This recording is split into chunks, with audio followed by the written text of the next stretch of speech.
Kali ini kita mau belajar manajemen modal kerja. Modal kerja itu nama lainnya working capital atau current asset. Jadi, kita mau belajar tentang investasi perusahaan pada aktiva-aktiva jangka pendeknya. Ada cash, AR, sama inventory. Ya. Pertama, kita mau ngitung kebutuhan modal kerja. Untuk menghitung kebutuhan modal kerja ada dua metode, ada metode keterikatan dana dan metode perputaran modal kerja. Yang pertama, metode keterikatan dana.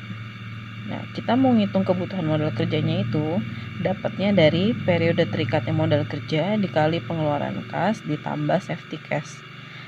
Periode terikatnya modal kerja itu berapa lama waktu dari uang yang kamu keluarin sampai uang itu balik lagi ke kamu.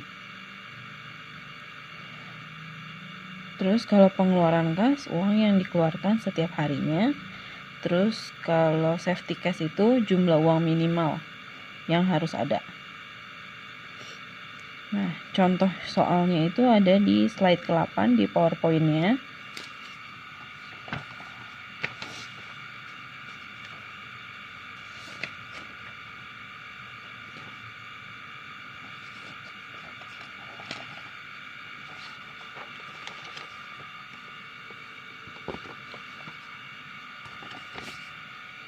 Kita lihat soal yang ini. Dikasih tahu lama barang yang disimpan 7 hari, lama pengumpulan piutang 13 hari, jadi jumlah harinya ada 20 nih. Periode perputarannya 20 hari. Nah, pengeluaran kas setiap harinya buat bayar upah, buat beli barang dagang, buat biaya admin dan umum, biaya penjualan, dan biaya lainnya. Jumlah pengeluaran kas setiap hari itu 1150. Jumlah kas minimalnya 250.000. Berarti kebutuhan modal kerjanya 20 dari yang ini, 20 hari, dikali 1150, ditambah 250 dari saldo kas minimal. Jadi kebutuhan modal kerjanya 23.250.000. Itu untuk yang metode keterikatan dana. Nah, kalau yang metode kedua,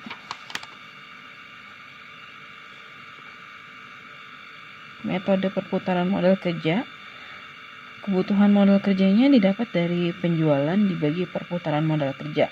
Perputaran modal kerjanya dapatnya dari 360 hari dibagi periode terikatnya modal kerja.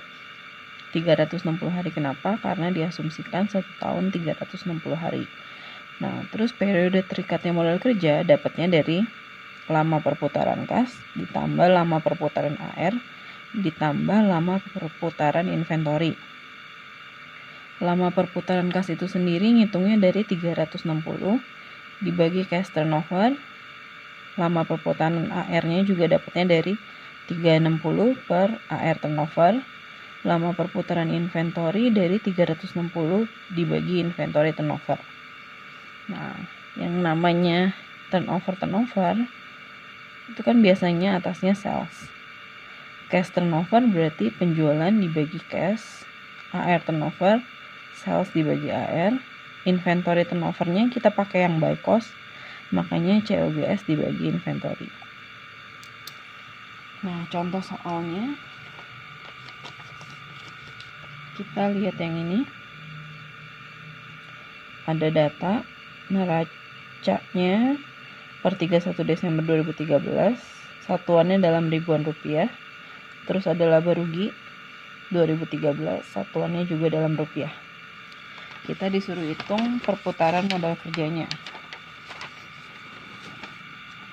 Nah, kalau kita mau ngitung perputaran modal kerja berarti kita harus ngitung cash turnover, AR turnover, sama inventory turnover by cost dulu. Nah, perputaran kasnya penjualannya 60 juta, kasnya 462.500. Jadi perputaran kasnya 130 kali. Nah, AR turnover, sales dibagi AR, salesnya 60 juta, dibagi AR-nya 1,925. Jadi 31,168. Dibuletin jadi 31 kali. Inventory turnover by cost-nya dari 42,5 juta dibagi 2,3 juta. Ketemu 18 kali. Nah, setelah ketemu turnovernya, kita ngitung lama perputarannya. Untuk yang lama perputaran kasnya 360 dibagi 130 ketemu 3 hari. Lama perputaran AR-nya 360 dibagi 31 ketemu 12 hari. Lama inventory turnover-nya dari 360 dibagi 18 kali ketemu 20 hari. Berarti periode terikatnya modal kerja 3 hari tambah 12 hari ditambah 20 hari.